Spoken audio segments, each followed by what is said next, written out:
The Englund Gambit arises after white opens the game with the queen's pawn move pawn to d4. If black wants to spice things up, they can suddenly sacrifice the central pawn by playing pawn to e5. Once white accepts this pawn sacrifice, black continues with knight to c6, putting pressure on the central pawn. After white defends the pawn, the main line of the Englund Gambit proceeds with queen to e7, adding a second attacker to the central pawn on e5. Now, overall, it is considered a somewhat dubious gambit, so after black attacks the central pawn on e5, white typically defends it with bishop to f4, or sometimes bishop to e3. At this point, the pawn is well protected. However, black continues with queen to b4 check, which also serves as a double attack, targeting the bishop and, at the same time, launching a triple attack on the pawn on b2. One natural way for white to respond is to block the check while simultaneously defending the bishop. After playing pawn to f4, a very natural-looking move for white is queen to d2, seemingly offering a trade of queens. At first glance, this appears to benefit white. If the queens are exchanged, white would have a much better, even winning endgame. However, this is actually a blunder. Black can respond with queen takes pawn on b2, targeting the rook on a 1. Now, the only move that saves the rook is queen to c3. For a moment, it feels like white has consolidated and achieved a strong position. But that illusion ends quickly when black plays bishop to a4, pinning the queen to the king and effectively winning the game. The most common response from white in this situation is to retreat the bishop, typically moving it back to save the piece and provide additional protection for the king. Yet even then, black captures the pawn on b2, again threatening the rook in the corner.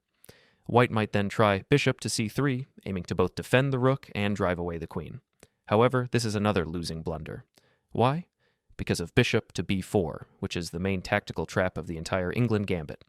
The bishop on b4 pins white's bishop on c3 to the king, making it impossible for white to capture the queen.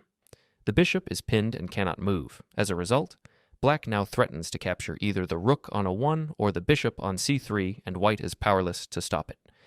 Now, if white captures the bishop on b4, that actually helps black. Not only does the rook on a 1 remain under attack, but now knight takes pawn on c2 becomes a devastating threat. White's position collapses completely. If instead, white tries to defend the bishop by playing queen to d2, then once again, for a brief moment, it looks like everything is under control after the exchange of pieces. But the problem is, as soon as the queen leaves her original position, the white king becomes vulnerable. It's as if the white king doesn't mind having a little encounter with the black queen, a metaphor for the coming disaster. We already know that the seemingly natural move bishop to c3 is a blunder due to bishop to b4, pinning and overpowering white's position. Black seizes control and wins the game. In this position, the correct move for white is knight to c3. This move not only develops a piece, but also ensures that the queen now defends the rook on a1. With this, black's main plan fails. However, black still has one last attempt. They can play bishop to b4, this time attacking the knight on c3, hoping to create new complications. So, what can white do here? One idea is rook to b1, aiming to kick the black queen out of the position, but instead of retreating, black might get ambitious and go for a bold sacrifice, offering the queen right on the spot. After the exchange, black delivers a check to the white king, and white is forced to block. Then comes knight takes pawn on e5. At this point, black has 2 minor pieces and a pawn in exchange for a queen. That's not enough material compensation by traditional standards, but black still maintains pressure, and white needs to play carefully. For example, the white knight is currently pinned, and black is preparing to play knight to c4, targeting the knight on d2. White might respond with pawn to e3, taking control of the c4 square, and it seems like white is stabilizing. But then, after knight to f6, white makes a very human mistake. They might casually play bishop to e2, which looks natural enough, but as we'll see, sometimes it's never too late to ruin a good game with one careless move. But playing bishop to e2 turns out to be a big blunder. It allows black to play knight to e4, taking full advantage of the pin. Now, the white knight on d2 is pinned to the king and cannot move, which means black is simply going to win that piece.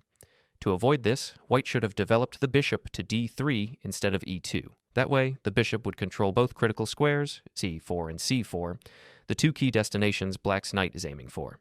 But with the bishop sitting passively on a 2, knight to e4 becomes a serious threat, allowing black to win the knight on d2. And if white just continues casually by castling kingside, it turns into a real nightmare. Not only does white lose the knight, but black also creates a devastating fork, targeting both white rooks, completely turning the tables and winning the game. Now, let's flip the board and take a look at how white can strike back with powerful counter traps. So, the Englund Gambit begins with pawn to a5 by black. Critics often say this is one of the worst replies to pawn to d4. Though to be fair, pawn to g5 would be even worse. Of course, I'm joking. Still, pawn to e5 is not considered sound, but it can be dangerous, so we must be prepared to deal with it. Black plays queen to e7, attacking the central pawn on e5. White continues with bishop to f4, and so far, everything looks good. Then comes queen to b4, a double attack. Threatening a check and the pawn on b2, we must be careful not to blunder the bishop, so white retreats it. After that, queen takes pawn on b2, targeting the rook in the corner. White brings out the knight, and then bishop to b4 arrives from black, attacking that knight. We respond with rook to b1. So far, all good. We already covered the queen sacrifice idea, and now we know it's not enough for black, as long as white avoids blundering the knight in the following moves. So instead of sacrificing the queen, black often plays queen to a3. This is actually the most common move in practice. And here's the twist. Most players stop their study of the Englund Gambit right at this point. They learn that knight to c3 is the correct response to avoid the trap, and then they move on. But there's much more to this story.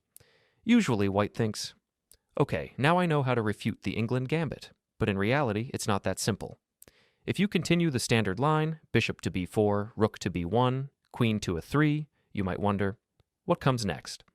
At this point, the position is still highly complex, and notice, the material is completely equal. So, technically nothing has been refuted yet. You're just in a normal game with sharp tactics still on the board. Many players at this stage play rook to b3, trying to chase the black queen away. It's a decent move, but there's actually something stronger. Knight to d5, played immediately. Why is knight to d5 better? Because now you're threatening knight takes pawn on c7, which comes with a double threat to the black king and the rook on a8. If earlier you had gone rook to b3 followed by queen to a5, then the black queen would defend the c7 pawn, neutralizing that threat.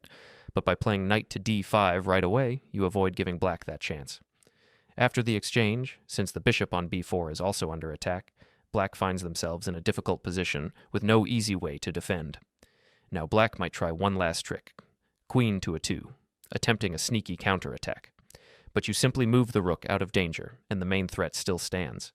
Black is forced into an awkward defense, often playing king to d8 just to guard the c7 pawn. This leaves the king centralized and exposed, with the rest of black's army still undeveloped. White, on the other hand, is free to continue the attack effortlessly. You can play pawn to a4, quickly develop the rest of your pieces, and dominate the game. But if you want to be even more aggressive, there's a fantastic follow-up. Knight to g5, initiating a dangerous kingside attack, now threatening another fork, this time targeting the black king and rook on the kingside. Black has a couple of defensive tries, but both fail. For instance, if black tries to capture the pawn on e5 while defending their f7 pawn, you respond with a powerful move, queen to c3. This move puts pressure on the knight, x-rays the f6 pawn, and even targets the rook on h8.